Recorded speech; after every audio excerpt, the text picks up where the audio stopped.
In the autumn of 814 CE, a new emperor stood overlooking the vast domains he had inherited. The Frankish Empire stretched across much of Western Europe, a patchwork of territories conquered through decades of warfare. Yet despite its impressive size, it faced imminent danger of collapse. The treasury was nearly empty, corruption rampant, and the mechanisms of governance woefully inadequate for ruling such an expansive realm. This emperor was Louis the Pious, son of the legendary Charlemagne.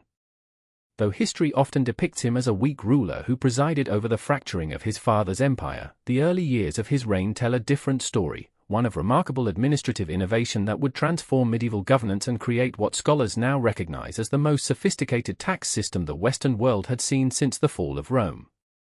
The Frankish Empire of 814 CE was a paradox. On paper, it was the most powerful political entity in Western Europe, encompassing modern France, Germany, northern Italy, and parts of Spain. Yet its impressive territorial extent masked serious structural weaknesses. Despite Charlemagne's military genius, he had not fully developed the administrative infrastructure necessary to effectively govern such vast territories. When Louis ascended the throne, he inherited a realm on the brink of financial collapse. The imperial treasury at Aachen contained barely enough gold to fund the court for a year. Provincial governors, known as counts, routinely embezzled tax revenues. Most troubling of all, there existed no standardized system for assessing wealth, collecting taxes, or verifying the honesty of imperial officials.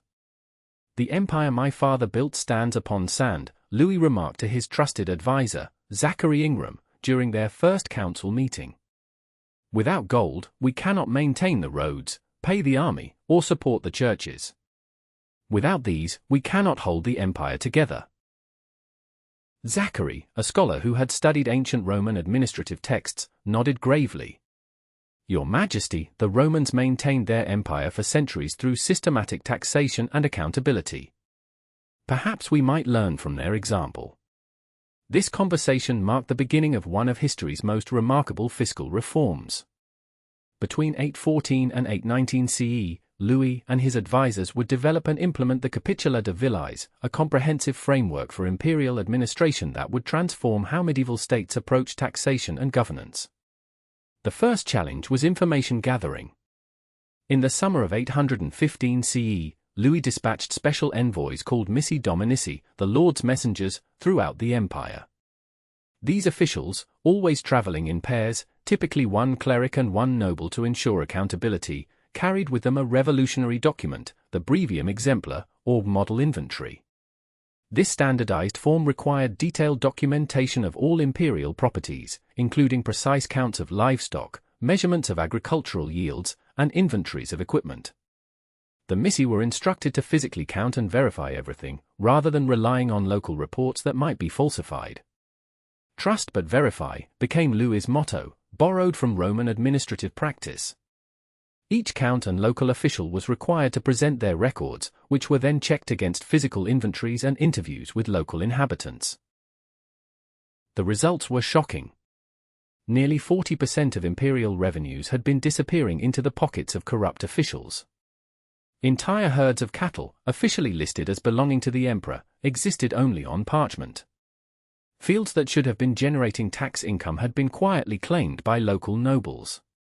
In one famous incident in Tours in 816 CE, the local count had reported owning 200 pigs on imperial land, for which he paid a standard tax, but the missi discovered over 800 animals. When confronted, the count claimed the additional animals had appeared unexpectedly. Louis made an example of him. The count was stripped of his position and required to pay 10 times the tax he had evaded. The second phase of reform came with the Capitula de Villiers itself, promulgated in 819 CE. This remarkable document established standardized accounting practices across the empire. Every royal estate was required to maintain 3 copies of its financial records, one local copy, one for the regional supervisor, and one for the imperial treasury at Aachen. Louis established a revolutionary position, the judices, specialized officials whose sole responsibility was to audit these records and ensure their accuracy. Unlike previous officials who might have political or military roles, the judices were selected primarily for their literacy and numerical skills. An empire is measured not by the strength of its armies, but by the accuracy of its accounts, Louis declared when instituting this system. The core innovation of Louis's system was the polytyptic, a comprehensive land register that recorded not just property ownership but detailed productive capacity. Each estate was assessed based on multiple factors: the quality of soil, access to water, proximity to markets, and historical yields. This created a far more accurate picture of an estate's true value than simple measurements of acreage. Modern economic historians recognize this as an early form of productivity-based taxation, similar to systems used in the 20th century.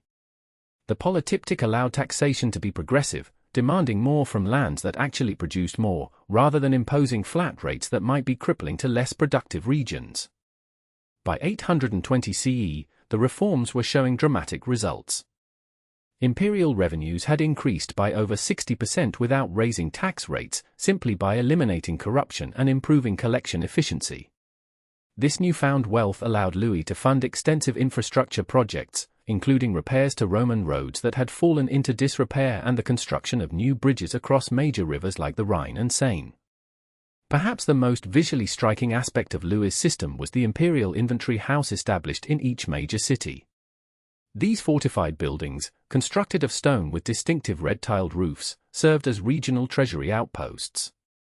Each contained a standardized set of weights and measures, secured with the imperial seal, to ensure consistency in tax assessment across the realm. The inventory houses also stored the regional copies of the polytyptic records. Armed guards protected these facilities day and night, demonstrating the critical importance Louis placed on accurate fiscal information. The psychological impact was significant. The physical presence of these buildings in major cities served as a visible reminder of imperial authority and accountability. In previous times, people feared the emperor's sword, Zachary Ingram observed to Louis in 821 CE. Now they fear his accountants as well. The system faced resistance, particularly from nobles accustomed to operating with minimal oversight. In 822 CE, several Aquitanian nobles rebelled rather than submit to the new accountability measures. Louis responded with unexpected severity. Rather than immediately deploying troops, he cut off all imperial funding for road maintenance and bridge repairs in the rebellious territories. When the local economy began to suffer from the deteriorating infrastructure, public opinion turned against the nobles.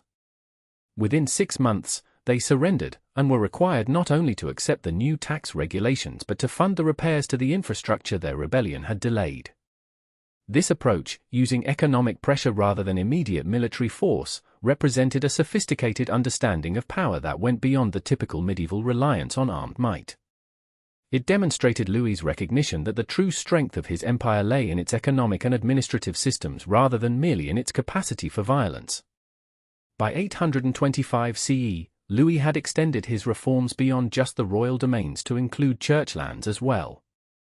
Through careful negotiation with Pope Pascal I, he established the Constitutio de Servitio Monasterium, which catalogued all monasteries in the empire and classified them according to their wealth and obligations. This brought the vast ecclesiastical estates, which comprised nearly a third of all productive land in the empire, into the imperial tax system. In return, Louis guaranteed church properties protection under imperial law and standardized their obligations. Previously, local nobles had often made arbitrary demands on monasteries in their territories. The new system protected religious institutions from excessive taxation while ensuring they contributed their fair share to the empire. The sophisticated nature of Louis's fiscal reforms becomes even more apparent when compared to contemporary systems. In the Byzantine Empire, taxation remained largely based on the ancient Roman capitatio-ugatio system, which assessed taxes based on both land units and head counts but did not account for productivity differences. In the Abbasid Caliphate, while tax collection was relatively sophisticated, it lacked the standardized documentation and verification procedures that characterized the Frankish system. The Anglo-Saxon kingdom still relied primarily on a primitive system called fiorm, an obligatory payment of food and supplies to the king during royal progresses through the realm. This system was inefficient and easily abused, as local officials could claim to have already provided their share. Louis's system represented a quantum leap forward in state administrative capacity. By 830 CE, the imperial treasury had accumulated reserves sufficient to fund the army for 3 years without additional taxation, an unprecedented fiscal achievement for a medieval state. The system also created unexpected social benefits. Because taxation was now more equitably distributed based on actual productivity rather than simple land measurements, small farmers found their tax burdens more manageable. This reduced the incentive for free peasants to surrender their independence and become serfs under the protection of large landowners, a practice that had been accelerating throughout the 8th century. When taxes are predictable and fair, people plan for the future rather than hiding from the present, Louis observed in 829 CE, demonstrating a sophisticated understanding of economic psychology that would not be formally articulated until the work of Adam Smith nearly 1,000 years later. The administrative apparatus created by Louis had another significant benefit: it created an educated class of officials who owed their position directly to the emperor rather than to local noble patrons. This corps of literate administrators, recruited based on skill rather than birth, would become the backbone of the Carolingian Renaissance, a flowering of scholarship and learning that preserved classical knowledge through the darkest period of the early Middle Ages. In modern corporate governance, we see echoes of Louis's innovations. The separation of audit functions from operational management, standardized reporting requirements, and systematic verification procedures all have their medieval antecedents in the Capitula de Villiers. Despite these achievements, Louis's fiscal system did not long survive his reign intact. Following his death in 840 CE, the empire was divided among his sons according to Frankish custom. Each fragment developed its own administrative practices, and much of the centralized efficiency was lost. By the late 9th century, Viking raids had destroyed many of the imperial inventory houses, and their precious records were lost. Yet the principles established during this brief period would have lasting influence. The detailed manorial surveys of medieval England, culminating in the famous Domesday Book of 1086, drew heavily on Carolingian precedents. The development of exchequer tallies and audit procedures in 12th century England likewise built upon the foundations laid by Louis and his advisors.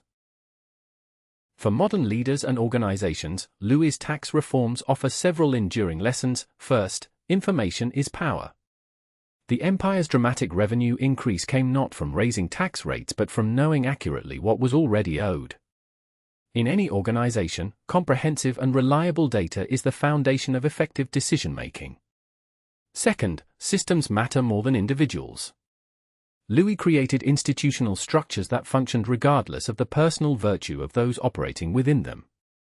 The paired missi dominici, the multiple copies of records, and the separation of collection and audit functions all created accountability through structural design rather than moral exhortation. Third, visibility creates compliance. The prominent inventory houses in major cities served as constant reminders of imperial oversight. Modern compliance systems similarly benefit from high visibility and regular reminders. Fourth, effective governance requires appropriate tools. The standardized forms, consistent weight and measure standards, and detailed manuals for officials all provided practical instruments for implementing abstract administrative principles. Finally, legitimacy flows from effectiveness. Louis maintained the loyalty of his subjects not primarily through force or charisma, but by demonstrating that imperial administration delivered tangible benefits in the form of maintained roads, fair taxation, and protection from arbitrary local powers. In the complex landscape of the early 9th century, Louis the Pious created a system of taxation and accountability that would not be surpassed in Western Europe for nearly 700 years. Though his achievements were eventually overshadowed by the division of his empire, the administrative innovations he pioneered represent one of history's most significant advances in the art of governance, a testament to the power of systematic reform over mere martial glory. As we navigate our own complex organizational challenges today, we would do well to remember the emperor who understood that the true foundation of power lies not in the sword, but in the ledger book.